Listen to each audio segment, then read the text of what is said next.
Welcome into the Jazz Notes podcast. I'm Ben Anderson. I'm Chandler Holt. We are recording this on June 30th. We have gone through the draft lottery. Yes. We've gone through the pre-draft process. We've done night one of the draft, and now we're able to recap the entire draft. Get you ready for Summer League. Jazz have already started making trades. Obviously, the Collin Sexton deal yesterday. So a lot to talk about. Find us on Twitter at Ben's Hoops, at C Holt Sports. I guess I could say X. It's just going to be hard for me to break forever. Or on Blue Sky at those same situations. And, of course, read us at kslsports.com. But we are into a fun new chapter. Yes. I love the draft. I like breaking down the guys. You and I were talking about this off the air. But it's fun to get back to the meat and the potatoes. Yes. Buying the ingredients is one thing. Now it's what does the food taste like? And we were walking through the buffet. Now we're back to our table. Yeah, right. Yeah. Now it's time to figure out if it all works, if we made the right choices. So looking at the Utah Jazz and their roster, we'll talk a little bit about their Summer League roster, like I said. Again, I think we should walk through the Ace Bailey stuff a little bit more. And then why and what and everything with the Collin Sexton trade. And then we'll get your mailbag questions. I know a lot of people asked about Collin. We will try to, instead of answering 10 different questions about him, we'll try and address it in the first half of the podcast. And anything we do miss that the questions bring up, we will address that. Yes. So let's just start with the draft. Yep. Still, and then we'll get into Summer League. Then we'll talk about Collin. Yeah. The further we get away from it, I was there yesterday at the press conference.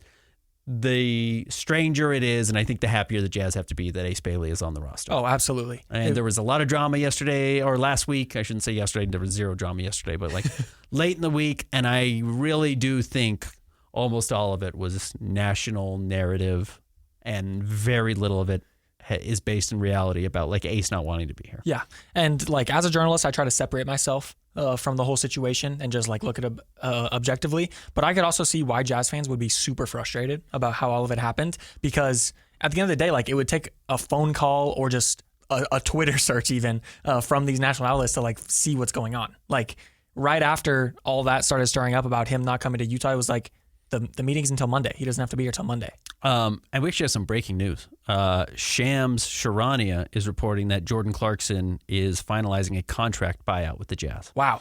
Live. So JC will not be with the team anymore. Okay. We're going to have to write that article up. Yes. Okay. Well, first reactions is this probably makes sense, yes. right? In light of the Collin Sexton trade yesterday, there's clearly not a good market right now for guards. No. And Collin Sexton right now is a better player than Jordan Clarkson, younger, has more value, and there was clearly not a good market for Collin Sexton, which is how you got into Yusuf Nurkic. So let's start with this, and we'll talk about Collin Sexton, Jordan Clarkson, then we'll get back to the draft a little bit. So apologies for this being a little bit out of order and a little bit strange. But yeah, Jordan is now free to go sign anywhere he wants.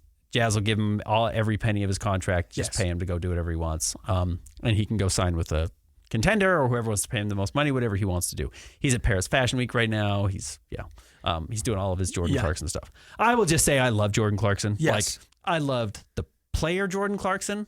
I loved the person Jordan Clarkson.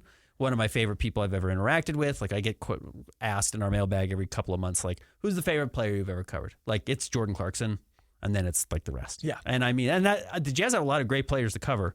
I really, really enjoyed the entire Jordan Clarkson experience in Utah. Yes.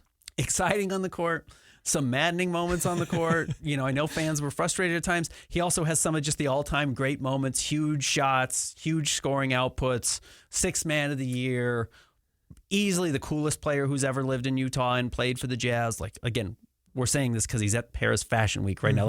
He's always up to something. Jordan has a very, very fascinating life. He loved Utah. He said he's going to come back here when he retires and buy a motorcycle and ride up and down and go to our national parks. Jordan is authentic. He's the real deal. So I am wholeheartedly rooting for Jordan Clarkson. And I hope he gets to go play at Madison Square Garden. I've said that. I'd love to go see him play with the Lakers again, or go somewhere where you can win a title. Yeah. So really shout out to Jordan Clarkson. I think he's a top 20 player in Jazz history.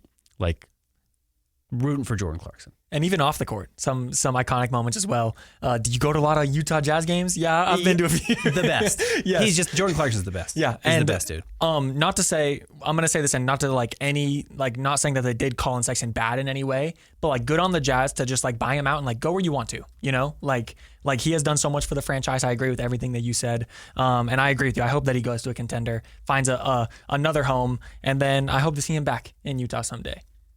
He will be around. Yes. Jordan is going to be a exactly. guy who's going to be around, and I think the Jazz should fight very hard to keep him around. And I thought it actually would have made sense to keep him, not from a playing standpoint, and this is where I'm happy for Jordan. He can go play somewhere. He just was not going to have any minutes. Yes. And it made sense. The Jazz, with the Collin Sexton trade, are clearly shifting towards opening up minutes for Isaiah Collier, Keontae George, Walt Clayton Jr., Bryce Sensabaugh, Cody Williams, Ace Bailey probably gets some time at the 2. Yes. They have a lot of guys. They need to clear it up to make sure that there's room there for those guys to play. And Jordan Clarkson could have been in there. He could have coached Ace Bailey and just look, man, you can have a good life and live in Utah. I'm doing it. Look at all these things you can do.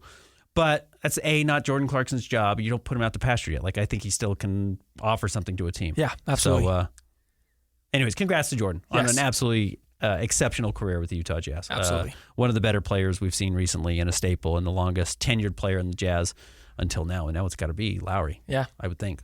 Which is crazy.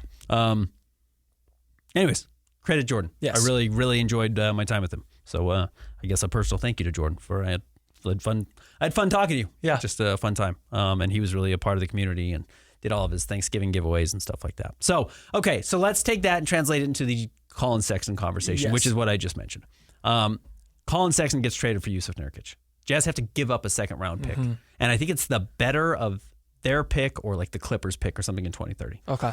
That's a terrible trade. Oh, yeah. This is the as low a value as you could have imagined for Collin, to the point where you're actually giving up a future asset. It's not a first. Yeah. It's not the Derek Favors trade, but it's a future second, and it's the better of the future Yes. seconds even. The Jazz had to keep adding on, it seems to get this deal done. And Yusuf Nurkic is not a good basketball player right now. He is a backup center, which is the most easily reproduced or found element in basketball, right? Yeah. The asset. You can just get those guys. Those Yeah. guys are around. He's not going to help you win, which is part of the goal. But he steps in, he fills the role. He does provide a little bit of balance to the roster, right? You lose a guard, you add a center. They needed a big guy. Yeah. Their other backup center has been John Collins. Mm-hmm. I suspect this means John Collins is going to be gone too. The fact that Collin had this bad of a market and is a good player, has 1 year on a very affordable price at $18 million, and John Collins is in the same boat but is more expensive. Yes. And maybe even a little bit more hard to project exactly where John Collins fits on teams, makes me think that there's no market for him either. In fact, I'm pretty sure there's not a market for him. Mm-hmm. So we will see. Maybe after free agency, which opens today, maybe after kind of it runs its course and teams make their signings and get their players and don't get their players, maybe there'll be a secondary market for John Collins.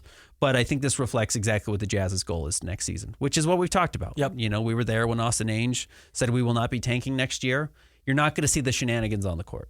But this is a bit of shenanigans off the court, right? You True. made a purposely bad trade to make your roster worse, open up playing time, which is valuable, but to make your roster worse so you lose more games next season. After the Collin Sexton trade, I tweeted out, yes, this is a bad return for Collin Sexton. And then I also said, yes, this is a good trade for the Jazz. And not good in the sense that you got a good return on your investment.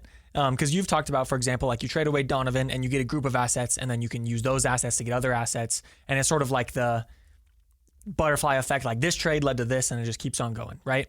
I don't think it was a good trade objectively for the Jazz, but to me it makes sense. Right? Absolutely, of course. Yes, with the mission of I do think the Jazz are going, like we had prefaced after Austin Ainge came in, they could either really buy in or bottom out, and I think that especially with this Jordan Clarkson buyout, they are bottoming out. And yeah, it was a complete logjam, especially with Collin Sexton and Jordan Clarkson there, and then 4 or 5 young guards. So yeah, I think overall it does make sense. It does kind of suck that that's all you can get for Collin Sexton. I would think of those 3 guys, Jordan Clarkson, John Collins, Collin Sexton would have the most value. So looking at that, it makes me wonder, what can you even do with John Collins, like you just said? Yeah. But yeah, I don't think the Jazz are done even after this Jordan Clarkson. No, I still think John Collins is going to be on the move as well. Yeah. And that will take away 3 of your major veterans. That leaves Lowry, Markkanen, and your next veterans are we'll see what happens with Svi Mikhailiuk today. Mm-hmm. Johnny Juzang also got waived this Yes. morning. So you're just going to be thin. You're going to have a lot of young guys playing a lot of minutes. I think Lowry Markkanen is going to be there to space the floor and make life easier for them and carry a big offensive load and be the number one name on the scouting report every night. But I think you're seeing the Jazz fully shifting towards this youth movement. Yes. And here's the thing about the Collin Sexton trade that we have seen, and I think rightfully so if you want to, say the Jazz can be criticized for not initiating the full rebuild quicker. True. Right? They didn't fully strip it down to go after Victor Wembanyama. And then they didn't fully strip it down the next year. And look, that only yielded Zachary Rizachet. And, you got Cody Williams, who we'll see if he makes the roster. I mean, he's going to be on the roster, but we'll see if he ends up being a long-term piece or not. Jury's definitely still out on that. But if you want to be critical, the Jazz didn't just fall to the bottom immediately. It was because they were unwilling to make trades like the one they just made. Yes. They just took a bad trade to get worse so their young guys can develop. And because their young guys are going to be on the court, they're probably going to lose games and get another high pick next year. And then you will have somebody to pair with Ace Bailey as the future of the Utah Jazz. Yeah. So that's what this trade was about yesterday. It's what I think the John Collins inevitable trade will be, assuming he gets moved, and what buying out Jordan Clarkson is. Yeah, and it's like, speaking about Yusuf Nurkic too, like I think he's just going to be like Drew Eubanks last year. Like, and if there's a move to be made with him, like I said, to keep like getting your assets and moving on and getting more assets, like if he plays up and someone wants him at the trade deadline, the Jazz will probably move him. Yeah. So right. So that's the big deal. I mean, there's just not more to it. It was a horrible deal, right? It was horrible value. And the Jazz had to do it to accomplish their goals. Yes. And I don't think there's anything fancier about it. The Jazz didn't want to take on long-term money. The Jazz didn't want to take back somebody who was going to make them better. And there was nobody offering an asset for them. Yeah. So they just kind of felt like their hands were tied. And I think they just said, fine, just cut ties. It's not great. It's less than great. But it does get it. Their more important goal here was to clear out room for the young players. Yes. One thing that I do want to mention, and I think this has both, I would assume this has both been a factor and then will also be a factor with the potential John Collins move. I think that other NBA GMs know that this is what the Jazz are doing. Like even before the Collins Sexton trade, they probably assumed that they were moving on from veterans, and that just is like, you don't really have leverage in that situation. Right. And now that you've traded Collin Sexton for almost nothing and then bought out Jordan Clarkson, it's like certified. It's guaranteed now. Like it's like everyone knows it. Yeah. So like I wouldn't expect the John Collins package to be anything special either. No. Hardly at all. Yeah. And you look, if you wanted to wait a little bit longer and hope that he builds up his trade value throughout the season and trade him, you can, but that risks winning games. Yes. And I don't think they want to risk winning games. I think they want to have their young guys out there to play. Yes. So anyway, I think that covers the Collin thing. Yes. All right, let's talk quickly about the draft again. Okay. So the Jazz get Ace Bailey. He falls to them at 5. I think they're ridiculously happy behind the scenes. Yeah. Everything I have heard is the intel on Ace. The person is awesome. So I know there was concern about the draft stuff and concern about his agent and things like that. I just think the Jazz played their hand very well. I think they kept very silent on their interest in Ace Bailey. They let everyone guess that maybe they weren't interested in it. I think the Jeremiah Fears stuff was a smokescreen. I don't know if Jeremiah Fears was ever really in the conversation or if it would have been Con Knipple or if it would have been Trey Johnson had Ace Bailey gone at 3 or 4. But my understanding is he was higher than 5 on their board, and they were excited to have him. Yeah. So then they go out and get Walt Clayton, who they really wanted. I'm curious how early they started calling teams to get him. True. Portland traded back to 16 to take Hanson Yang. Did you watch his introductory video? I did. Portland? I did. Very charming. Yes. But it's like, oh yeah, this is a project all around. He speaks no English. It's like it's a real work in progress. So I'm rooting for him. But I'm curious how early the Jazz were in on trying to get Walter Clayton and where he was on their board, because clearly they liked him enough to trade 3 future second-round picks to move up and get him. And then in the second round, they take a guy who we did the draft show for the second round. Really was in the 30s on a lot of boards, and John Tonjian slipped. My theory is he's going to be the last player born before 9/11 ever drafted in the NBA, right? Like he's born in, I think it was like January or like July or something of 2001. He's old. Yeah. But he's got a very simplistic game. He's funny to watch. Yes. I went back and watched some games, and again, I think we got some questions about it. He's almost like the right version of Taylor Horton Tucker. Yes. You know what I mean? Yes. And like he plays bigger. Taylor's a guard. Yeah. John Tonji's more of a wing. But his game is really simple. He is shooting threes, and if he's not shooting threes, he's throwing his huge body into you and going to the foul line. I don't know if that works in the NBA. He probably has to develop into a 3-point specialist, but that's kind of the nuts and bolts of his game. It is not very fancy. It is Really analytics driven. Threes or free throws is kind of the goal. I think we, and then also of note, RJ Lewis signed a 2-way deal with the Jazz as well. He was also like a guy who I'm pretty sure was expected to be drafted at least. Projected to be drafted. Yeah. He, in fact, was the only early entrant player, meaning he could have gone back to college, pulled his name out of the draft after the combine, returned to college, and still had eligibility that kept his name in the draft and went undrafted. Yeah. He blew it. With True. all due respect to RJ Lewis, and maybe the Jazz benefit and he turns into a player. Yeah. But you're talking about a guy who probably could have gone back to college and had NIL deals from Kansas, Yes. BYU, Yeah. Kentucky of millions of dollars. And he has to sign a 2-way contract with the Jazz now, which is half of the rookie salary, which is like $500,000. Like, he legitimately probably cost himself $1.5 million by sticking in the NBA. And maybe he was done with it. He had an unceremonious close to his college career. True. He's playing for Rick Pitino, got benched his final game, had a terrible final game in the tournament. But he cost himself some bucks. Yeah. So he's betting on himself to make the NBA and make some money, make some of that money back. And maybe it ends up being the right gamble. What I wanted to say, and then we can transition this. No, you're okay. And then transition to another piece of news. I wouldn't be surprised if John Tonji and Walter Clayton are like the Jazz's top performers of the new guys coming in at Summer League. Because just like they're coming in as like played a lot of games in college, have a lot of games under their belt, know what they're good at. And I'm not saying like, I'm sure Ace Bailey's going to be awesome in Summer League too. Yes. But it's just like, these are the NBA ready guys the Jazz are bringing in. Yeah. Walter Clayton should be the best player. Yes. Now, then again, what Ace Bailey does, sorry, I'm text I need to pay attention to. It's that time of year. Yeah. What Ace Bailey does is specifically wired to like light up the Summer League. True. Like, so I did True. I don't know if people remember this. I did a bingo board last year for Summer League. Yeah. I think I will do another Summer League bingo that you can play along. And the hard part is like, I won't be here. Last year I was at Big 12 Media Day. So I was actually watching the Salt Lake Summer League games on TV. I don't think that's going to be the case this year. I don't officially know.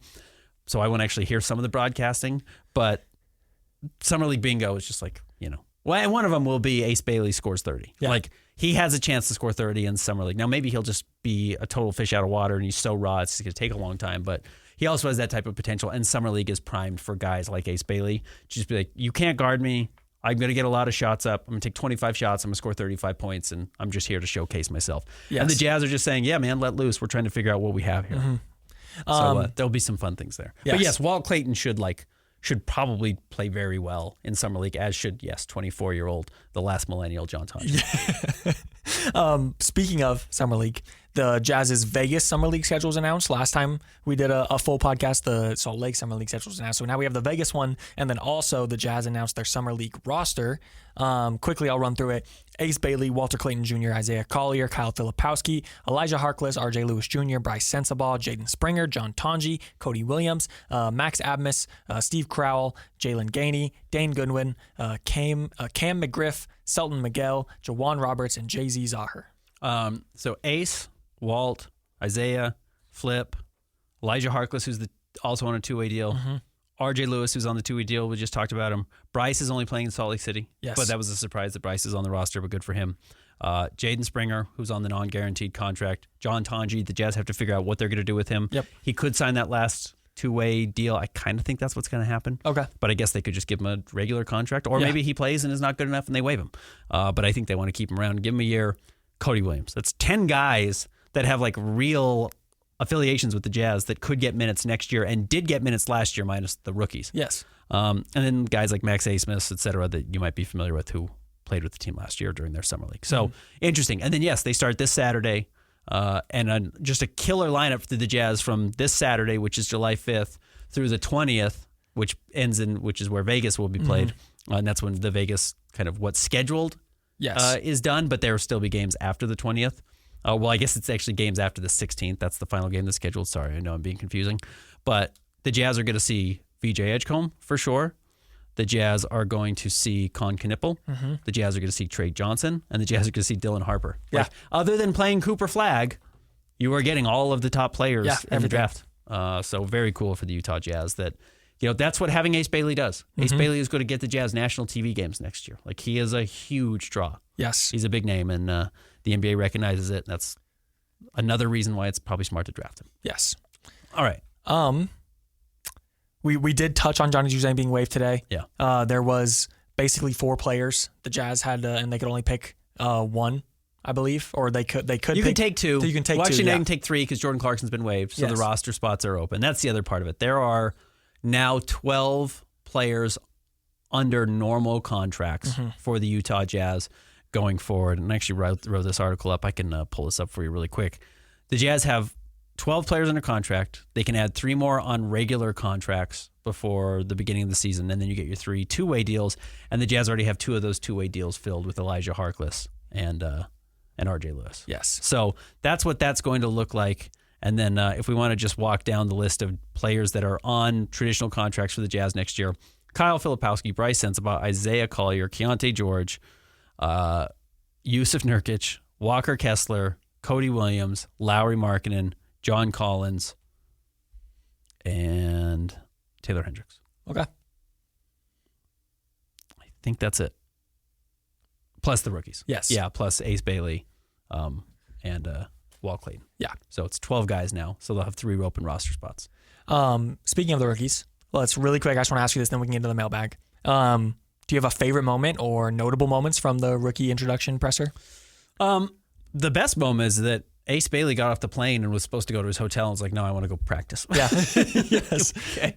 And that was like unscripted. That was not, in fact, I kind of heard that the video people that were there were not there anticipating Ace was going to be there. They were like passing through and they're like, hey, Ace is here. Why don't you get your cameras and go shoot? So some of that footage is like legitimately not clandestine, but was not planned. Yeah. So that's pretty awesome. good sign. Yes. Good sign, right? This is not a guy who is unhappy to be here. So, I liked it. John Tonji, the first night in Utah, he went to the X Games. Yeah. He's like, I'm a skateboarder. He was a skateboarder apparently, and then once he became 6'5", he couldn't do that anymore. But like, yeah, he just wanted to go see the X Games. It's like, yeah, man, you're rich now. Yeah. Like, you're in the NBA. You're going to make good money next year. You're probably not crazy rich, but you probably made pretty good money at Wisconsin, and then gets at least $500,000, if not more, with the Jazz this year. Like, yeah, go buy the $60 X Games ticket and have fun. Something I liked, Ace said that when he got off the plane, he thought the mountains were fake. I thought that was pretty awesome. And then you tweeted this out. Walter Clayton goes by Walt. And then he was asked, what do you think about Walt Lake City? And he was like, I have to do some more before we start calling me that. Yeah, right. But it was, all the guys were very nice. Yes. I think it's a good group of guys, and sounds like everything is going swimmingly. Yep. So I think they're excited about them. All right, take a break? Yes. We'll take a break. When we come back, we will get to your mailbag. Lots of mailbag questions. Stick around. More Jazz Notes coming up next.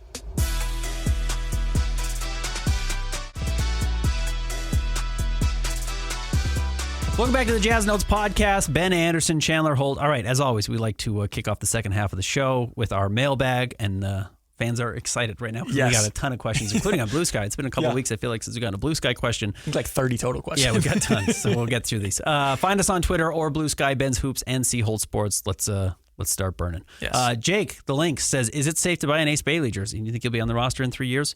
I wouldn't guarantee anyone's on the roster in 3 years, but yes, I would buy an Ace Bailey jersey. Yes. Like if I'm going to buy a jersey for someone the Jazz are going to give a lot of runway to, Ace Bailey would be the name. It would be Ace Bailey, absolutely. There's a ton of equity built up into him. When you burn a season and then you get a new president of basketball operations and he makes that pick, he's going to want to see that guy pan out. Yeah. And Ace is 18 years old. Like he's legitimately 18. He's going to need 3 or 4 years of seasoning before you know what you have. And I don't think you want to give up on him before that unless there's, disasters off the court. And again, all the intel is that he's great. And something I want to add is the new CBA is very team friendly regarding drafted players.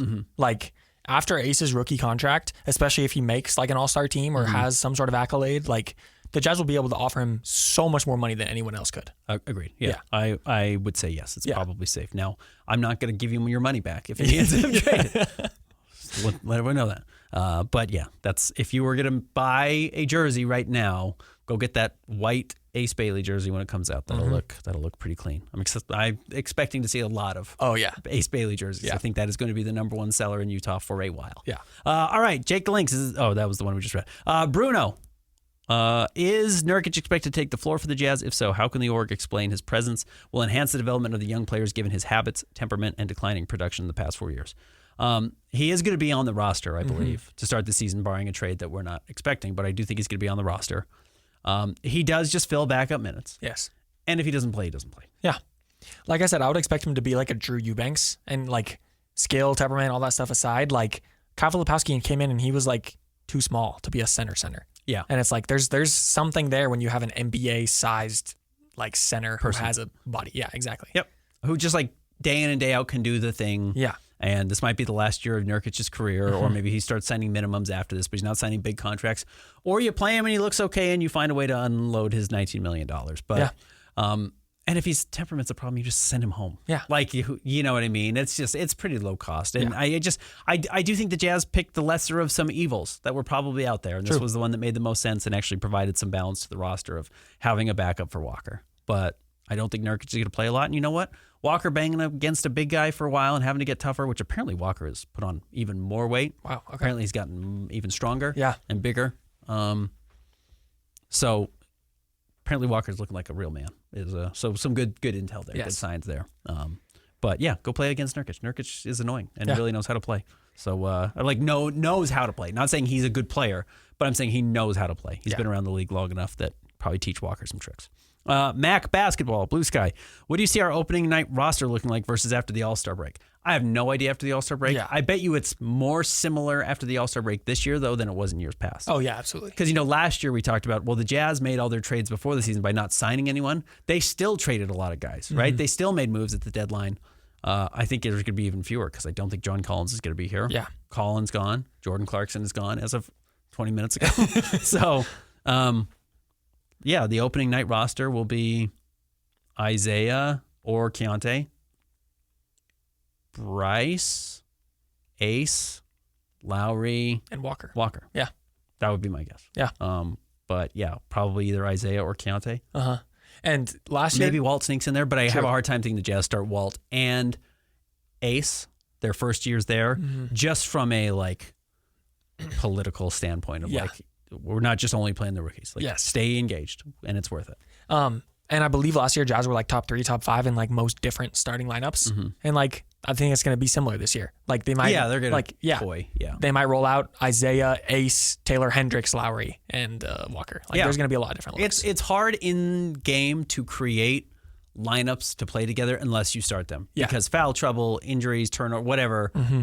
You just got to, if you want to test a lineup, the best time to do it is in practice or to start the game. Yeah. So you'll have games where Walt, Clayton, and Keontae start together, or Bryce and Isaiah start together, or Cody and Ace start together. You got to test it all out. Yep. Plus, just the weird thing of Taylor's just going to take a while, yes. right? You're just going to bring Taylor back slowly. He's coming off of a gruesome injury.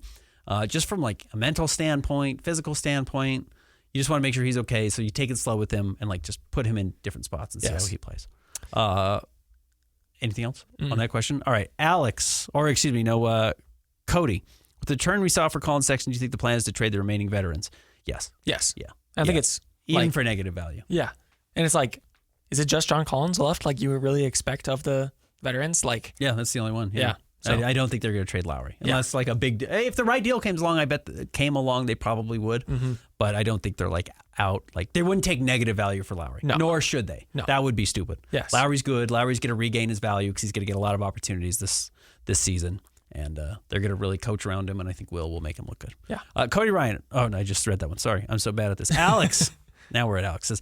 I can see the Sexton trade making more sense if the Jazz have an agreement in place with Nurkic for a buyout. Any rumors that this is the path? I don't think so. I don't think so. I think he's going to be on the roster, and I think he's going to play. Jake, with another question, says, I understand the reason of opening playing time for the young guys, talking about the Collin Sexton trade, but are bad trades risky? I'm excited and hopeful about Ace, but understand there's at least some chance he could be a bust. If Ace doesn't work out and the Jazz attach assets to trade all the good players, that could be bad. Is that a valid worry? No, because the fallback is you get a high draft pick. Yes. Right? If this all fails, and look, Ace Bailey's not going to help you in year one. Ace Bailey's going to have moments where he's just trying to figure out how to make it through the season. He didn't make it through last season. Look at his last 12 games or whatever it was when he absolutely collapses in February and March. He ran out of gas. Yes. Playing too much, being asked to do too much. He's too young. He's not heavy enough. All these things. So he's got to do all that, and he's got to do it for 82 games instead of 30 games. It's going to be a lot. Yeah. And he's got to do it with the NBA rigors of you're playing every other night. So Ace is going to be bad this year. Doesn't mean he's going to have a bad future, but I'm not expecting Ace to step in and be Donovan Mitchell, True. year one. And also with the Collin Sexton trade, don't get me wrong, this is an absolutely terrible way of thinking. Like, do not use this style of thinking when you're talking about your favorite team. But like with the Collin Sexton trade, you can also look at it as like plus 10% chance your first round pick doesn't go to OKC. Yeah, like, exactly right. Yeah. Yeah. Oh, and even the added value of like, I think Charlotte got better. Yes. And Charlotte probably wins 3 or 4 more games now because they have him, and that's 3 or 4 more games that the Jazz don't win that Charlotte does. Yeah. Remember, Jaylen Brown's first year in the NBA, 3rd overall pick. And I think he played 2 years at Cal. Let me look. Maybe he only played 1. I can pull this up really quickly.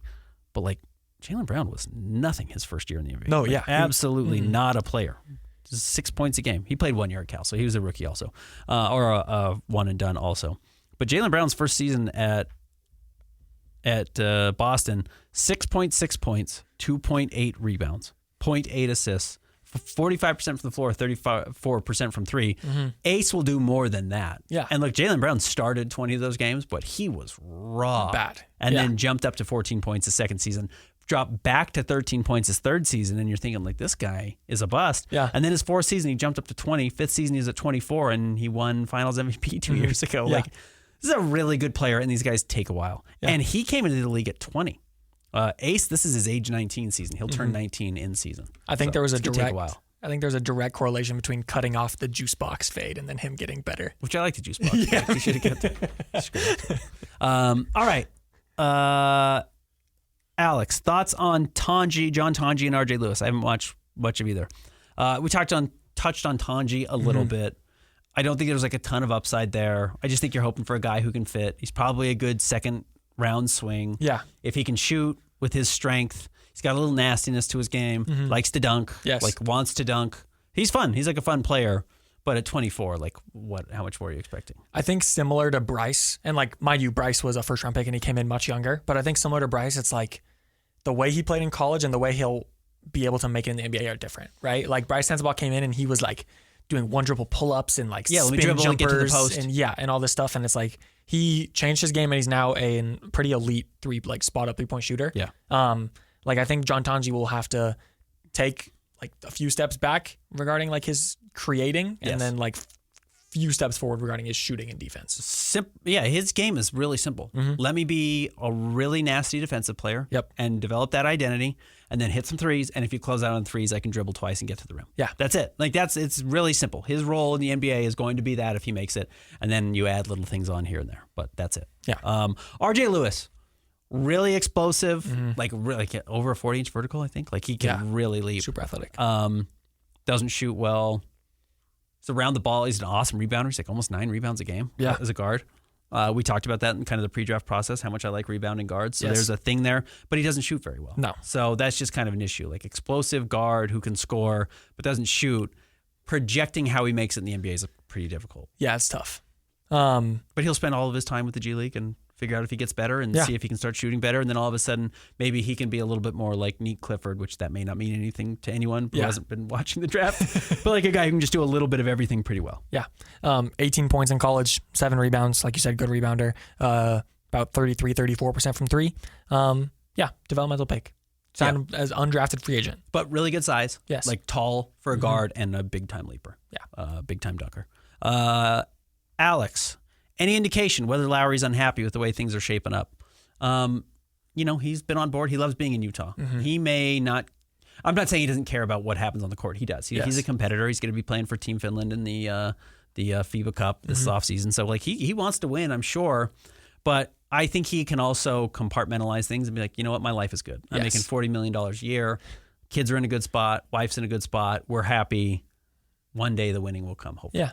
And also, like you said, like I think last year, like not saying he intentionally did this or the Jazz asked him to do this or anything, but like his foot was off the gas, it felt like a little bit, right? Like he had like a down year, especially year compared to a year before, 2 years ago.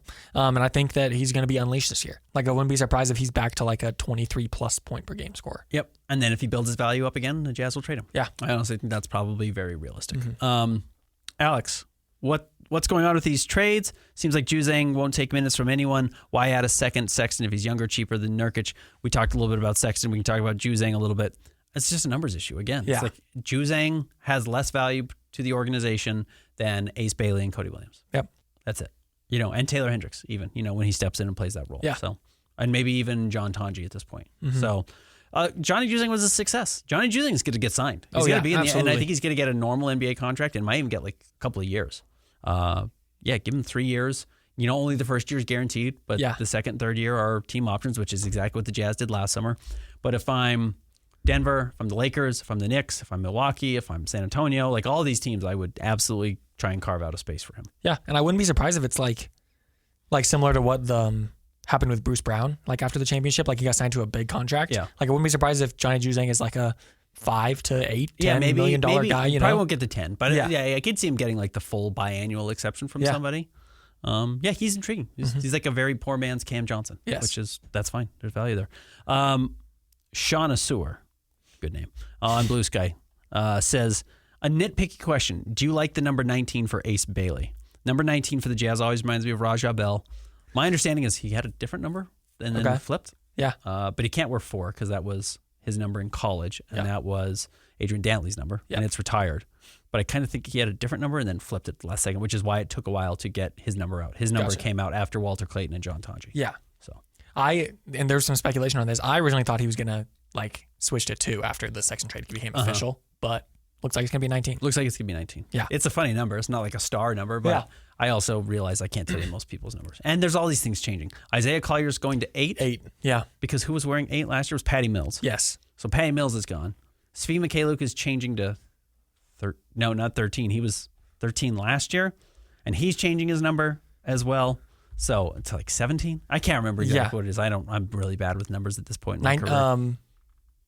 He was 19. He right? was 19. Yeah. Yes. So he's changing off so the Jazz can. So Ace will take 19. Yes. Which I think don't know. He kind of announced it before that. But anyways, weird numbers. And then what was Isaiah Collier last year?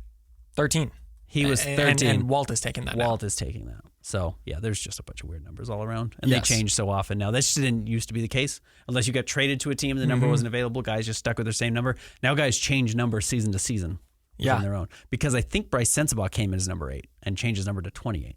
Okay. It's just like weird yes. stuff like that. But I think, wasn't there some situation where like Patty Mills wanted 8 from him? He did want 8. I think he bought it. Yeah. I think he bought the number. All right, that's it for Blue Sky. Yes. Twitter questions. Okay. Getting over to Twitter. One sec, let me pull this up. First question from Widow and Riley. Does Walt shine during Summer League considering he already has a lot of experience at 22? Yes, he should. Like, I think he'll probably be like it's hard to say when you have like some of the returners like Isaiah Collier, but I would guess he'd be like a top 5 performer for the Jazz.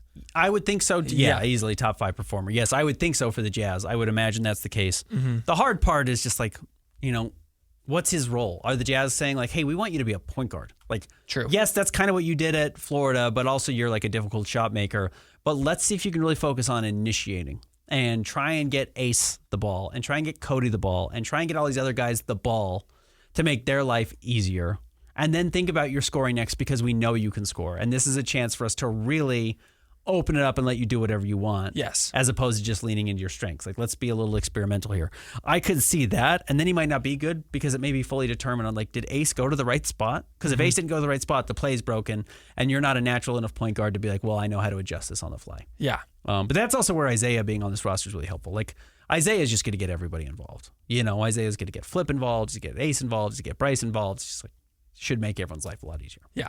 Not that it is a big story, but Svi Mikhailiuk is switching to 10 from 19. Tyler Dopp. Would you be shocked if the Jazz didn't make any other trades this offseason? Yes. Yes, I would be shocked. Yeah. And again, I think it's just John Collins. Yes. That's the big one. Widow and Riley again. Do you guys foresee Ace being good defensively at the NBA level? I think he has all the tools, and I think he cares. And I think that's like 2 of the biggest boxes you need to check. Yeah, like good. Like, I don't think he's going to be prime Paul George. No. Like, I don't know if he'll buy into that level. Then again, no one thought Paul George was going to be a good defensive player, which is why he fell to 10. So, the tools are really awesome. Yeah. The tools are really, really special. He covers a lot of ground really quickly, like laterally. And not just on the ball. I mean, he's best as a weak side shot blocker right now. It's kind of his best skill. Yeah. Like, he cheats off of his guy, has the athleticism and the length to rotate over and block a shot. And that's what he does best right now, is like kind of a playmaker. Yeah. He does jump some passing lanes. It's the same thing, just because he's so long. And then on the ball, he tries. He really like gets into a stance and he bends at the waist and he gets low. He's got to figure out how to get even better at that. The weird thing is just like, you got to remember, in 2 years, he's going to look like Taylor Hendricks. Yeah. Like, that's the weird thing where all this kind of criticism of Ace's game is, I think, pretty inapplicable and off the mark, because it's like, you're judging him for what he looks like at 200 pounds. And it's like, okay, yeah, his handle compared to other guys who weigh 200 pounds, which is every point guard in the NBA, is terrible. Mm-hmm. His handle when he's 230 pounds and 6'8" and might still be growing, and his shoulders are huge. Okay, that's different. Yeah. That works better, right? Because then he just pushes you out of the way and has a couple of dribble moves. It's like, well, we don't know how to do that. We don't know how to stop that. So that's where some of this is hard to project. Yeah. But yeah, he'll get stronger, he'll get bigger, and just because he's 6'7" and 3/4 and probably maybe still growing. I was going to say. And has great length and is pretty athletic, he will have value as a defensive player, because big guys have value as a defensive player. Like even John Collins, who's not a great defensive player, like has some value, even as a shot blocker. From Film Jackson, was anyone besides Golden State and Miami interested in Walter Clayton? Yeah, sure. I would imagine. I think everyone after where the Jazz drafted were probably right in his range. Again, I'm surprised he went in front of Kasparas Giacošonis. Yes. I'm excited. Miami and Kasparas will make their debut at the California Classic, which is the Golden State Warriors Summer League. I think Sacramento's hosted it before, but it's being hosted at Chase Center in Golden State. He will actually play earlier in the day on Saturday, and I'm going to tune into that because I really want to see. I think he's playing Dylan Harper in his first game. I could be wrong, but I want to see how he plays. I liked Kasparas quite a bit. But no, I think Walter Clayton had a ton of interest. He canceled all of his workouts after he worked out for Miami. So the Jazz didn't work him out because he went to Miami. I think it might have even been a second. I could be wrong on that. But he canceled all of his workouts after that because he was sure he was going to Miami. Yeah. And that's why the Jazz traded up to get him. I would imagine, like, again, no reporting here, but just like based on who they took and fit, I would imagine the Magic at 25 were interested in him. They took Jace Richardson. Hey, you need shooting. Yeah. Everyone needs shooting. Yeah. Even the Nets, 26, 27, but yeah. Next up, from Widow and Riley. You are Ryan Smith. It's pretty cool. You have been praising about Utah. I own the team. Yeah. You have been praising about Utah to the national media. That being said, what are the cool places / restaurants you show the rookies to convince them that Utah is indeed that place? Well, they do all go to dinner, and they try and show them around. And one of the things Walt Clayton said when he get off the plane was like, give me the food spots. Yeah. They have their food spots. Yes. You know what I mean? And I would honestly be lying if I told you I knew like where they all go to eat and what their preferences. And a lot of them just go to the team facility and eat, and they've got the chef who's a good chef and can make them whatever they want, and it's also healthy.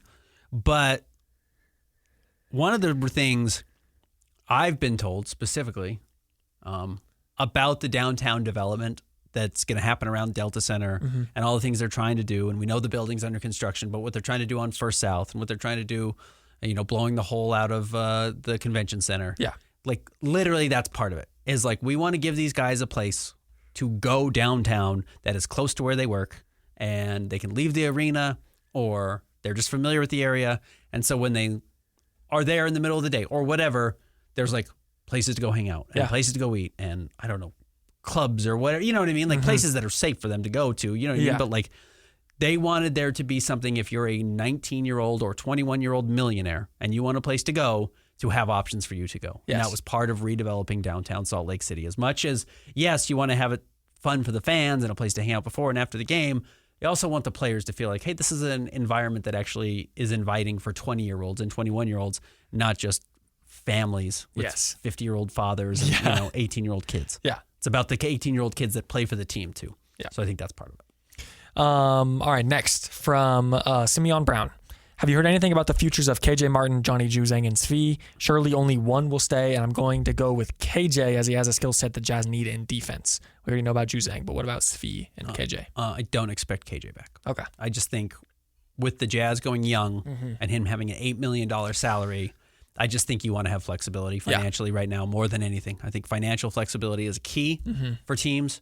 Austin Ainge even said in his opening press conference, like expiring contracts are not worth as much as free agent space right now. Yeah. So as opposed to being like, well, let's take this guy on so we can trade him, like just have his $8 million in cap space so you can just take something back. Because the hard part is if I have to trade you KJ Martin back, you better have room to take him. True. And if that's all I'm doing it for, like this human trade exception thing may have disappeared early. It may have been a brief failed idea by some teams with the new CBA and then just realized, oh no, you can't take $8 million back. Yeah. You need to unload all of this cash that you're trying to send me without any money getting back to get fully under the apron. So no, you waive KJ. His $8 million is better than having something to send back. Yes. That's what Brooklyn's done. Brooklyn can take on all these guys right now, a la Terrence Mann and a first-round draft pick in the Kristaps Porzingis trade just because they have all this cap space. Yeah. So the Jazz are probably going to position themselves to be lean financially to be able to make more moves like that, even in the middle of the season. Yes. And like, as you see with like Collin Sexton going to the Hornets, another team we're expected to be lower in the Eastern Conference, and then what the Celtics are doing, like, it's not about swapping contracts, it's about getting under these aprons that are killing these teams. Yeah. So, absolutely. Utah Jazz optimist. What do you expect Nurk's role to look like? Do you think he will be flipped at the deadline if he has any value? Backup center, and if he plays up, yeah, I think they'll trade him. And even then, like we're just saying, I think it's going to be hard to trade $19 million. Yes. The Jazz couldn't trade $19 million of Collin Sexton, who's a good player, to a team. Yeah. So why would someone take a bad player at $19 million unless they're really just trying to get off of years of a contract? And we'll see. Maybe if there's the right player, the Jazz can take some years back and have him be a financial piece in there. But I kind of doubt it. Yeah. Next up from Scott Johnson, the stars of the Utah Jazz, the mailman and Stockton at their peak when they were contending looked like and were men. The roster today look like and are boys. Maybe a boomer take, but do they feel less relatable to anyone but me? He says, is this a thing? Or has it just been so long since they were really good that I was younger than the stars then and I'm older than them all now? Yes, that's probably part of it. Yeah. Yes, it's a little bit of a boomer take. Yeah. Yes, they all look young. Yeah. The league is younger than it used to be. And also, like, the Jazz specifically are young. They have like a top 5 youngest roster in the NBA. Yeah. But the league is young. Yeah. The league has more young players. There's a lot of guys who come in at 19 and, I can count on one hand the number of 19-year-olds that ever played for the Jazz in the 90s. It's like Deshaun Stevenson, who you drafted whatever it was. Yeah. It's like that's not who you drafted. Yeah. Everyone went to, like, I did a story on the 5 biggest busts in Jazz history. And, like, I think Luther Wright was on the list. I went back and read a bunch of, like, stories from the Des News, like, that have been archived. It was like, they really going for it. They drafted a sophomore. Like, he only played 2 years at Seton Hall. Yeah. It's like that was unheard of at the time. Very rarely did guys leave early. And we just saw the second youngest championship team of all time. OKC. Yeah, right. Like, average age is like, what, 25, 26? Plus, guys look young. Yeah. But they also take care of their bodies better. Yes. Like, fewer guys are smoking. Fewer guys are drinking all game long. Yeah. They eat way better. You know what I mean? And they're on TV. So guess what? They want to look better. Not just on TV, they're on social media. So, like, they're all pampered and, like, getting manicures. And I know that's not a criticism for me, but, like, these guys' other business is their image. Like, Jordan Clarkson has a whole career as a model. Yeah. So he better look good, and he probably spends a lot of money to keep looking good and has people around him to help him look good.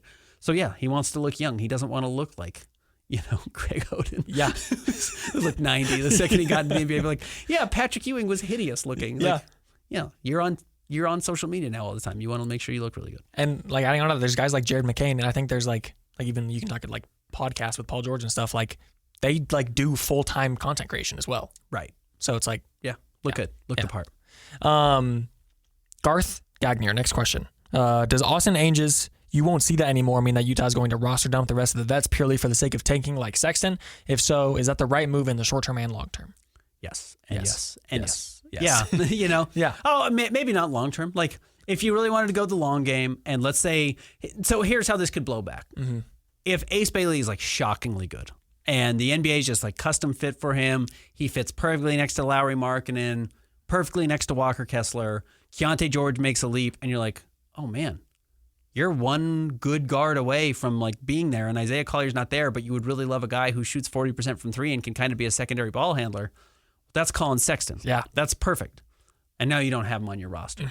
But I think the other part the Jazz look at this with Collin is they were just not going to pay him next year. True. And he's going to get money because he's a good player, and someone's going to pay him, and the Jazz weren't going to be the team to do it. So that's why they did it. But yes, short term, develop these young guys. They've got to figure out who these guys can play. They really did. This long list log jam was awkward, and then not playing guys was awkward. And I don't think fairly you could ask either Collin or Jordan Clarkson to play as rarely as they did last season. Yeah. Right? Those guys just never played last year. Let me pull up their games and totals.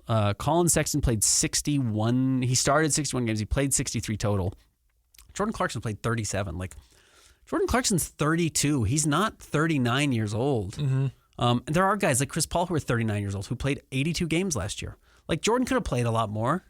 Collin could have played a lot more. They want to play, and rightfully so. They deserve to be able to play. And it's bad for the Jazz to have to rest them. It was bad to have them on the roster as a result. So. Speaking of what you said, the Jazz, if I am counting correctly, have 9 guys 23 or younger. Like, odds are 3 of those guys aren't NBA players. Yeah. Like, 3 more are nothing more than like 7th to 10th men. Yeah, like, right. You have to figure out what you have. And like Collin Sexton, he's eating up 30 minutes a night.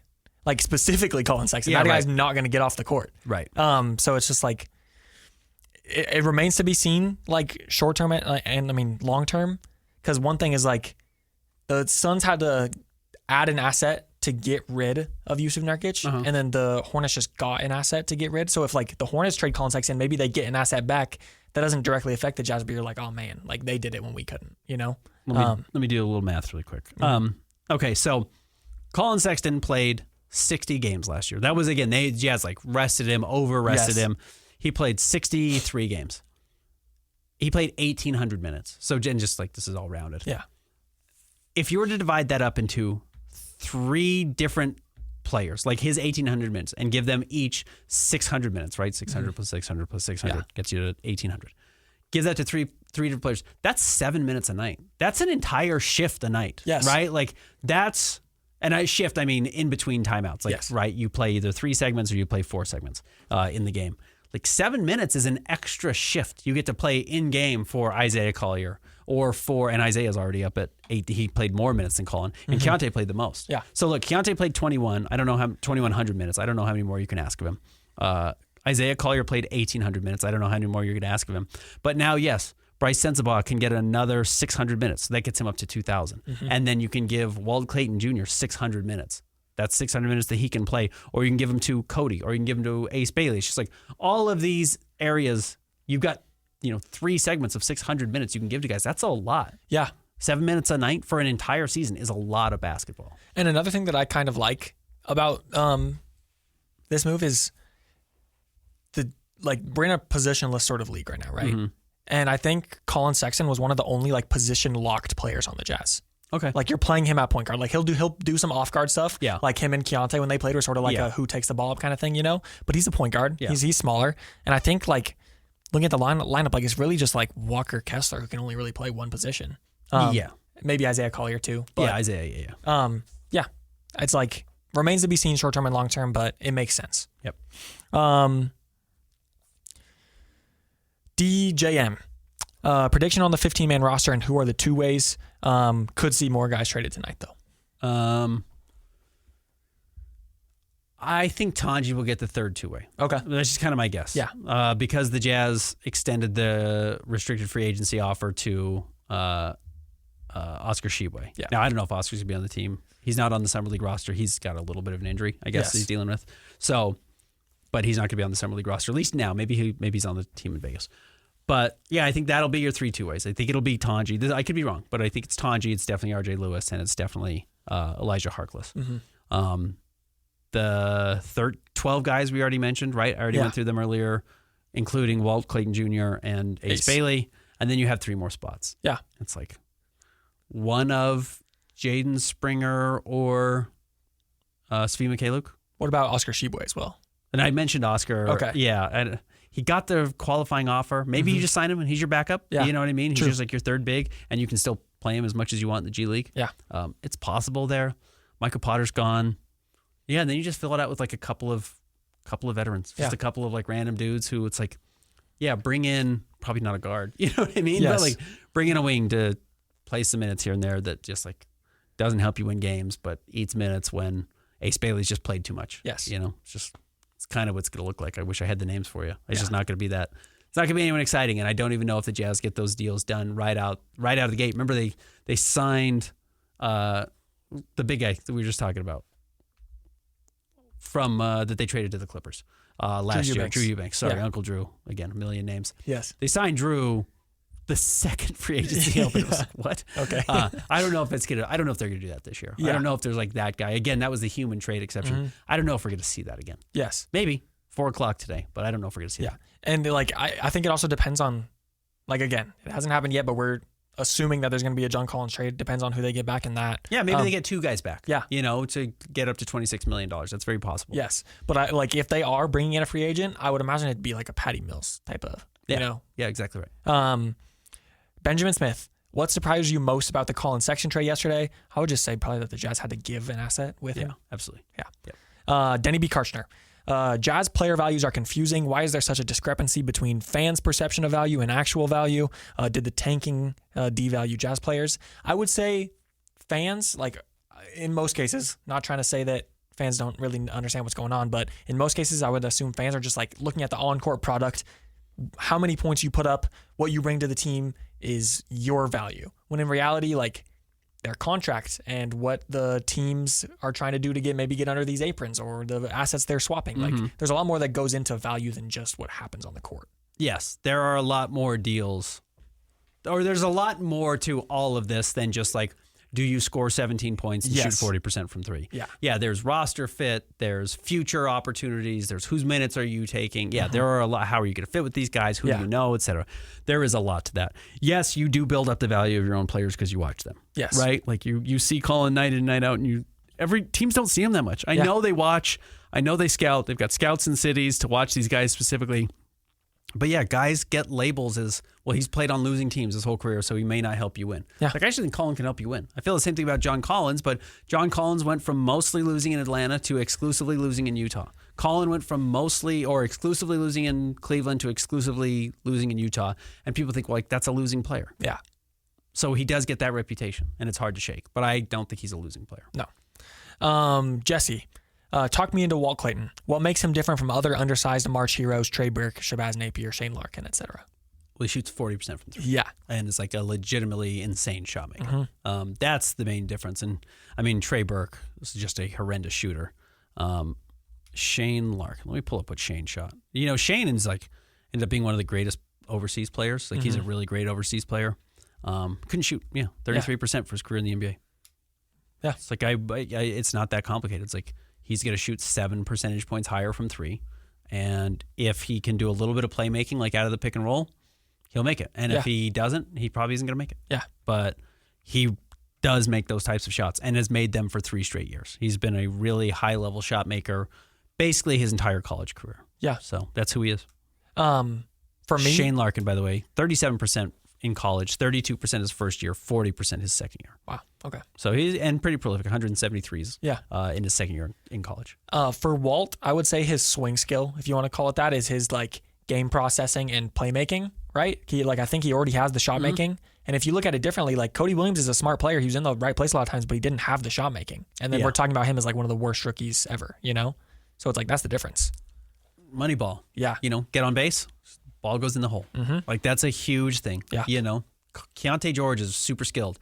If the ball doesn't go in higher than 39% from the floor and 34% from 3, he's not going to be in the NBA. Yes. It's got to go up 4 percentage points this year. It's got to make the jump. And then you're Anthony Simons if it does. Yeah. And Anthony Simons just traded for Drew Holiday. Yeah. Like, that's a good trade. That's a good player. So, you know, that is interesting to go back and be like, Anthony Simons got traded for Drew Holiday? Yeah. Like, Anthony Simons is better than Collin Sexton. Yes. But not a lot better. No. And they got a much better return. From James McKinney, what is Danny Ainge's official role with the Jazz now? I thought this was kind of funny when he did an interview on the Sports Zone a couple weeks back. He's still the CEO. That's his title. And he said it means calm everybody in the organization. Yeah. And I actually think that's true. Yes. Like, he gets to pick his spots better. Yes. You know, and the things he wants to do and the things he doesn't want to do, which is like, I think he likes parts of the job. I don't think he wanted to be like, I'm in Switzerland now. We just did the draft. That's where the Jazz are headed. Like, I think Justin Zanuck has to get on a plane and go to Switzerland for the U19, watch AJ DeBonce and all these guys play. Like, that's not fun. And Danny Ainge is in his 60s, right? Yeah. Like, you probably don't want to do that all the time. Yeah, you know what he wants to do? He wants to go play golf. Yeah. So Salt Lake Summer League's going to be here. He's going to entertain some of the old dudes in the NBA that are still hanging around. They're going to go play golf with Ryan Smith. And that's probably part of his job now. And then where he still has value is knowing how the league works and having all these connections. That's his value. Yes. But yeah, it's a little more hands off. Speaking of connections, From Connor Morris, do you feel there is still the perception around the NBA that you shouldn't take a phone call from Danny Ainge in trade talks, now Austin Ainge, because they'll talk you into a lopsided trade? If every NBA team had good CEO, manager, etc., would we see more or less trades? Probably fewer.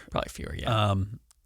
I saw Miami fans complaining that the reason they wanted Collin Sexton, Miami fans, Yes. not Miami, but everyone's saying, well, yeah, Danny Ainge won't deal with Pat Riley. So that's why the deal didn't get made. He just will never deal with Pat Riley.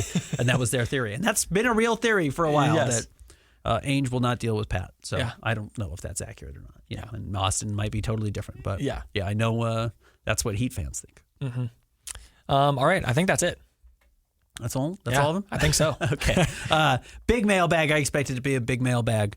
And good questions. I know Yes. it's a busy time right now for the Utah Jazz, and Summer League's going to be really fun. I'm excited to record next Monday because I think you're going to get a taste of what Ace Bailey actually looked like, and you'll have 2 games under their belt, and they'll be getting ready for Game 3. My understanding is they want these guys to play a lot. Yes. Like I think the young Jazz players are going to play a lot at Summer League. I don't think they're going to get rested a lot. Now maybe, the Jazz play Charlotte on Friday in Vegas. Sunday they play Golden State. Monday they play San Antonio. Maybe let guys take Sunday off against Golden State so they can play against Dylan Harper and the Spurs. Like that's actually more fun. And the league would probably prefer that. Yes. So maybe you rest there, but I think they're going to play a lot. I think you're going to see a ton of Ace Bailey. Yeah. That's what this was all about. That's what Ace this whole first season Dylan. has been about. Ace for Stillon's going to be awesome. Which is pretty funny. We talked this whole season about the Jazz tanking and want to get one of these picks and want to get one of these guys. They got one of the guys. They did. It was not how anyone expected it to happen. It took crazy shenanigans during the pre-draft process for Ace to be available at 5. Jazz had to play their cards very well, but they did. Yes. And they got one of those guys. Absolutely. So we will see him make his debut on Saturday. Yes. We will talk about it next week on the Jazz Notes podcast. Ben's Hoops, see Holt Sports, and read us at KSLSports.com. We'll be back next week.